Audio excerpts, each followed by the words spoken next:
Magandang araw! Sama-sama tayong matuto sa Teacher Sal Learning Resource Channel. Filipino 3, Quarter 4, Week 6. Tekstong impormatibo, pagkakaiba ng tekstong naratibo at tekstong impormatibo, paksa at pangunahing ideya, mahalagang detalye.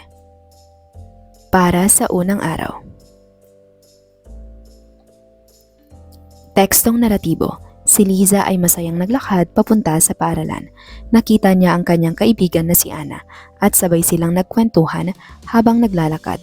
Nagkaroon ng pagtatanim ng puno ang mga mag-aaral sa barangay kahapon upang makatulong sa kalikasan. Ano ang napansin sa unang teksto? May tauhan at kwento. Ano ang layunin ng ikalawang teksto? Magbigay ng impormasyon tungkol sa nangyari. Iba't ibang uri ng tekstong impormatibo, halimbawa ng patalastas. Mag-aral ng mabuti araw-araw. Ang pagbabasa ay susi sa tagumpay. Halimbawa ng babala, basang sahig, mag-ingat sa paglalakad. Ano ang layunin ng babala? Magbigay paalala upang maiwasan ang aksidente. Tekstong naratibo, nagkukwento. Tekstong impormatibo, nagbibigay impormasyon. Paksa, pangunahing pinag-uusapan. Pangunahing ideya, sentrong mensahe. Detalye, sumusuportang impormasyon.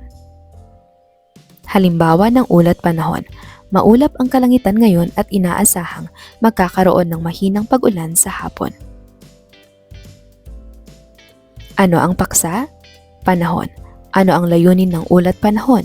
Magbigay impormasyon tungkol sa lagay ng panahon. Bawal tumakbo sa hagdan, maaaring madulas at masaktan. Ano ang paksa? Pag-iingat sa hagdan. Ano ang pangunahing ideya? Mag-ingat upang hindi masaktan. Magbigay ng isang detalye. Maaaring madulas. Panatilihing malinis ang kapaligiran, magtapon ng basura sa tamang lalagyan. Ano ang layunin ng patalastas? Hikayatin ng mga tao na maging malinis. Ano ang paksa? Kalinisan ng kapaligiran. Ano ang pangunahing ideya?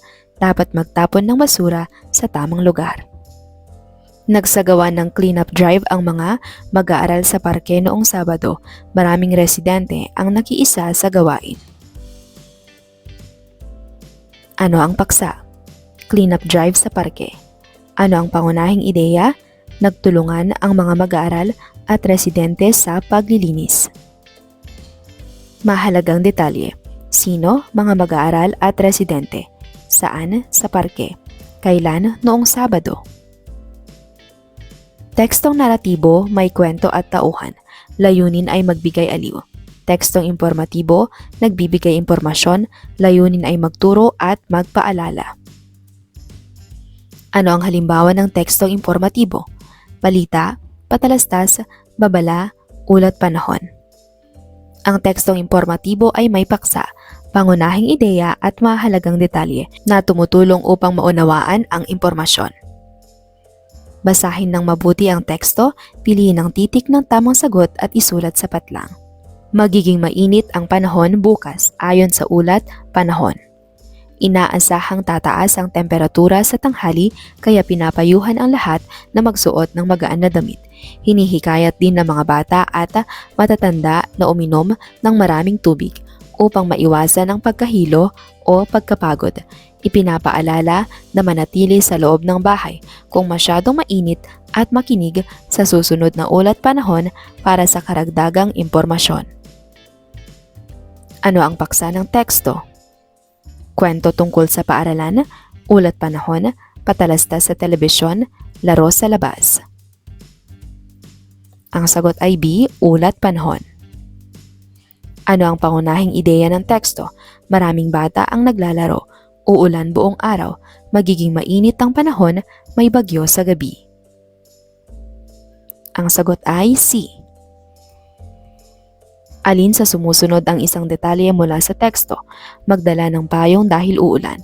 Tataas ang temperatura sa tanghali. May pagtatanim ng puno. May paligsahan sa paaralan.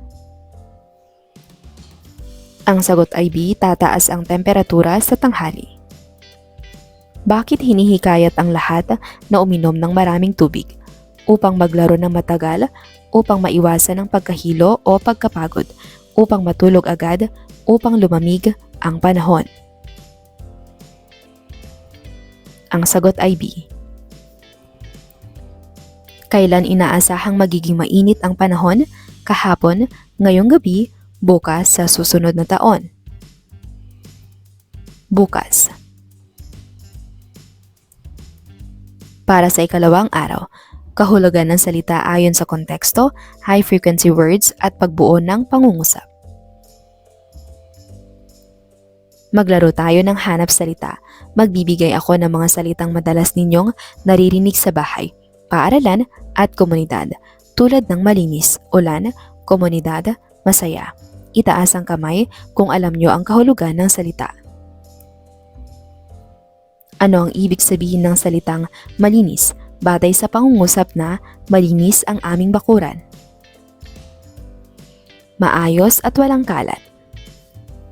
Basahin ang tekstong naratibo. Si Carlo ay naglakad papunta sa tindahan upang bumili ng tinapay. Masaya siyang nakasalubong ang kanyang kaibigang si Lito. Habang naglalakad, napansin nila ang malinis na kapaligiran sa kanilang barangay. Maraming residente ang nagtutulungan upang panatilihin itong maayos. Pagdating sa tindahan, tinulungan sila ng tindera na hanapin ang kanilang kailangan. Natutunan ni Carlo ang kahalagahan ng pagtulong sa kapwa. Pag-uwi niya, ibinahagi niya ang mga bagong salitang natutuhan sa paaralan. Ano ang kahulugan ng malinis ayon sa konteksto? Maayos. Ano ang kasalungat ng masaya? Malungkot. Layunin ng ating aralin, makikilala ang kahulugan ng mga salita ayon sa konteksto. Matutukoy ang high-frequency words. Makabubuo ng payak na pangungusap. Makapagsusulat ng salita at pangungusap sa paraang kabit-kabit. Ang kahulugan ng salita ay maaaring malaman sa konteksto o sa pangungusap na pinaggagamitan nito. Basang sahig ang makikita sa pasilyo matapos ang paglilinis. Pinapayuhan ang lahat na maglakad ng marahan. Ang salitang marahan ay nangangahulugang mabagal. Ito ay kasalungat ng mabilis.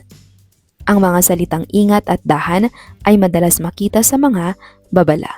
Sa pamamagitan ng pagbabasa ng babala, natututo kayo kung paano gumamit ng mga salita sa payak na pangungusap. Ano ang kahulugan ng marahan? Mabagal. Ano ang kasalungat ng mabagal? Mabilis. Basahin ang tekstong impormatibo, ulat panahon. Magiging maulap ang panahon ngayon ayon sa ulat panahon.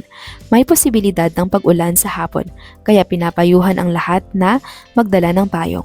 Ang salitang maulap ay nangangahulugang makulimlim ang langit. Ito ay isang halimbawa ng kahulugan ayon sa konteksto. Ang ulan at hangin ay mga salitang madalas gamitin sa balita tungkol sa panahon.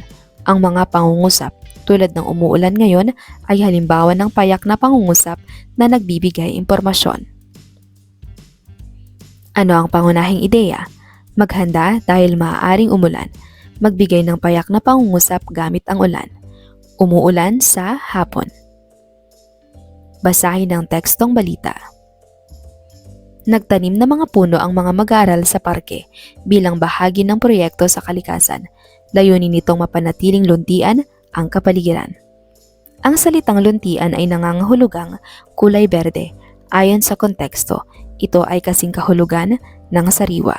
Maraming residente ang tumulong upang maging maayos ang parke. Ang mga salitang puno, parke at komunidad ay high-frequency words. Pagkatapos ng gawain, sumulat ang mga mag-aaral ng payak na pangungusap tungkol sa kanilang karanasan. Ano ang kahulugan ng luntian? Kulay berde. Magbigay ng payak na pangungusap. Malinis ang parke. Isulat sa paraang kabit-kabit ang mga salitang sumusunod. Malinis, ulan, komunidad.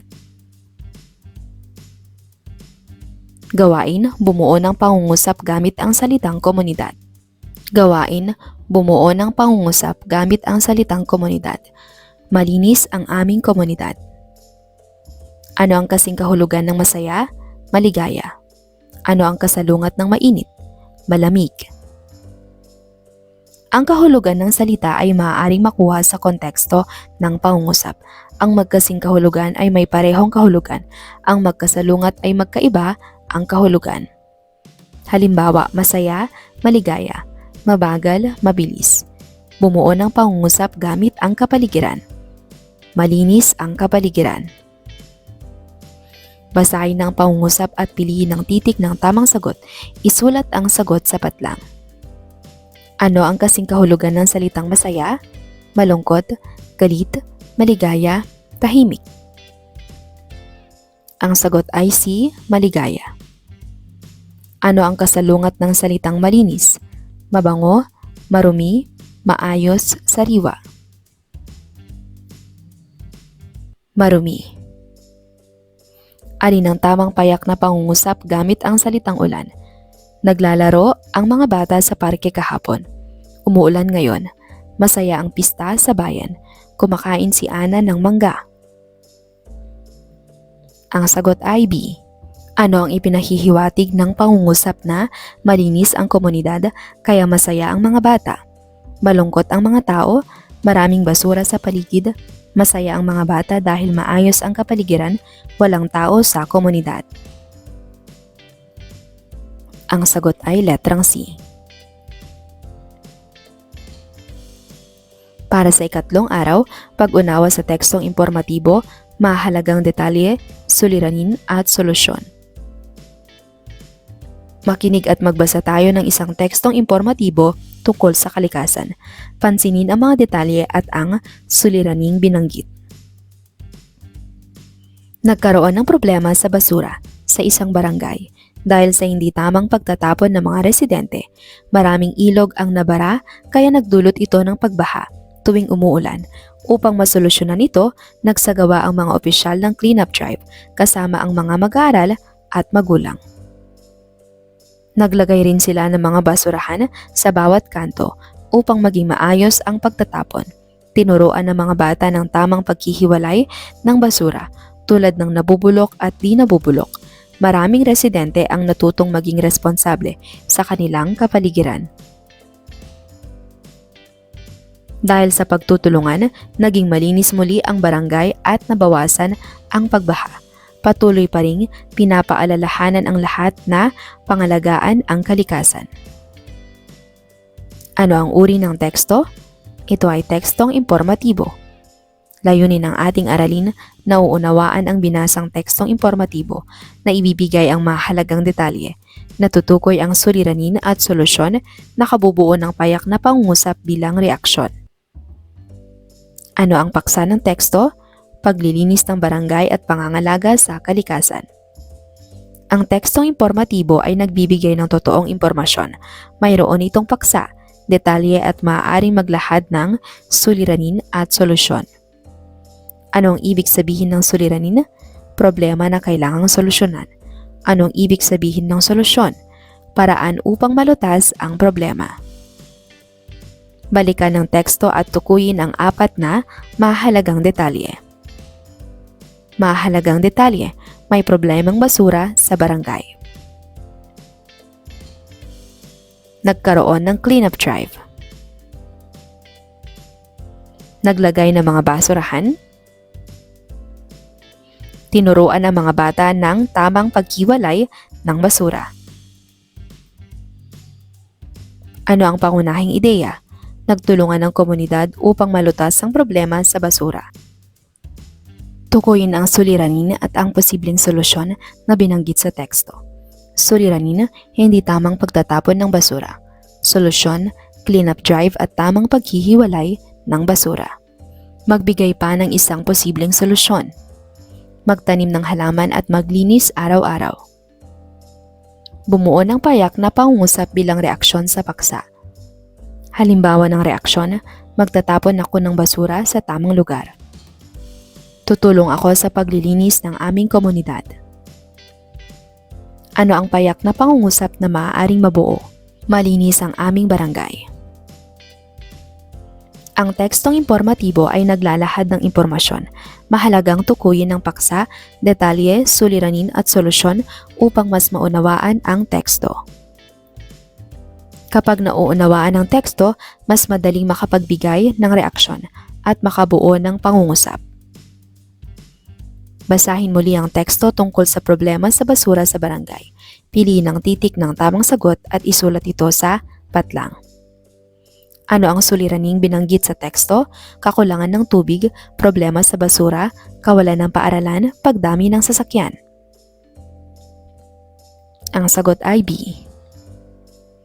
Alin sa sumusunod ang isa sa mahalagang detalye sa teksto? Nagkaroon ng paligsahan sa barangay, nagtayo ng bagong gusali, nagsagawa ng cleanup drive, nagkaroon ng pista. Nagsagawa ng cleanup drive. Ano pa ang isang mahalagang detalye na nakatulong sa paglutas ng problema? Naglaro ang mga bata sa parke, naglagay ng mga basurahan sa bawat kanto, nagbukas ng tindahan, nagkaroon ng parada.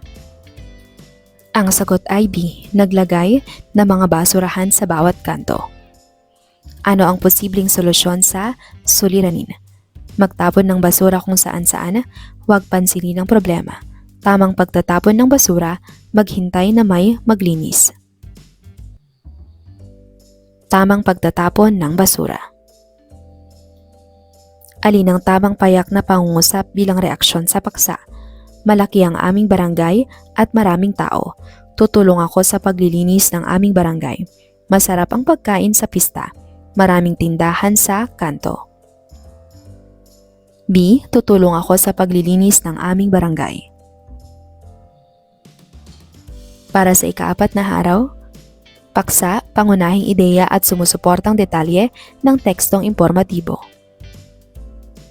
Magbasa tayo ng isang tekstong impormatibo tungkol sa kalinisan sa komunidad. Habang nagbabasa, isipin kung ano ang paksa at ano ang pinakamahalagang mensahe. Nagsagawa ng programa sa kalinisan ang mga opisyal ng barangay upang mapanatiling maayos ang kapaligiran. Maraming residente ang dumalo upang makiisa sa gawain. Naglinis sila ng mga kanal at nagtanggal ng mga nakabarang basura. Naglagay din sila ng mga bagong basurahan sa bawat kanto. Ipinaliwanag ng kapitan ang kahalagahan ng wastong pagtatapon ng basura upang maiwasan ang pagbaha at sakit.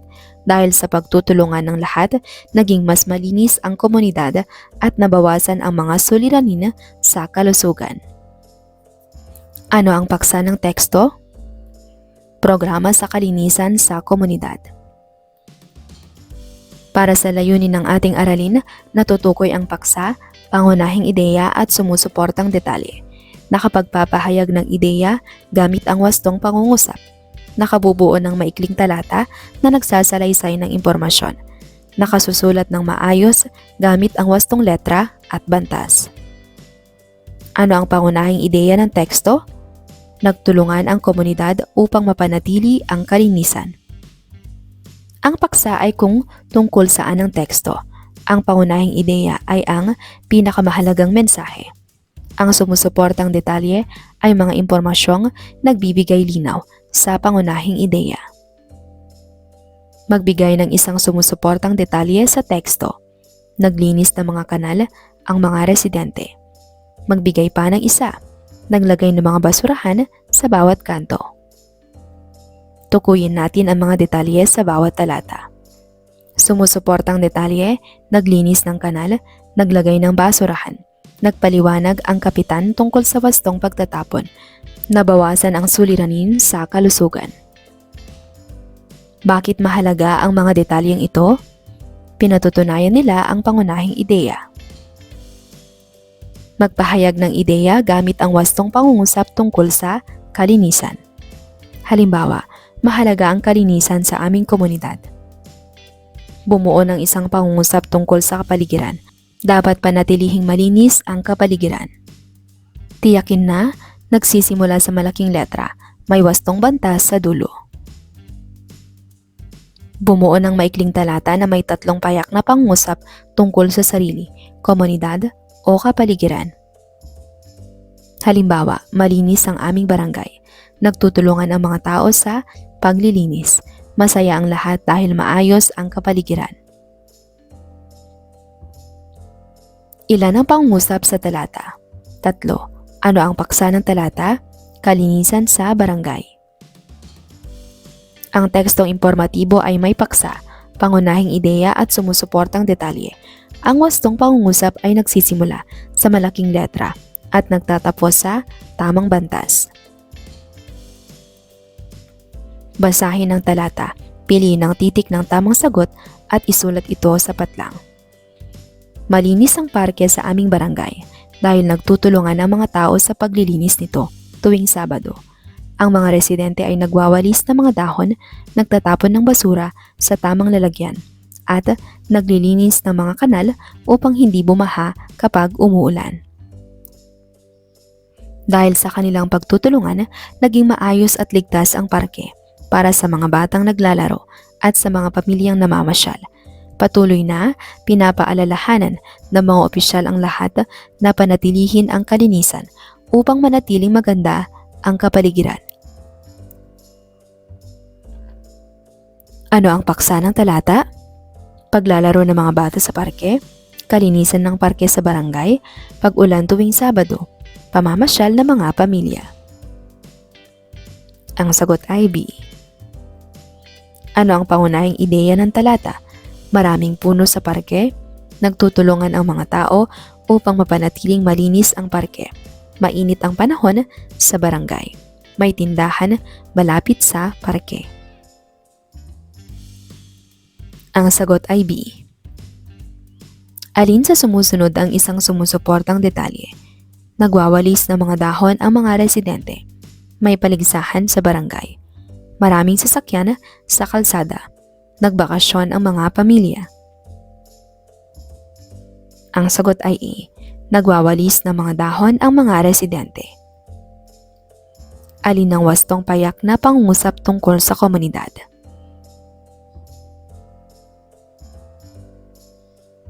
Ang sagot ay B.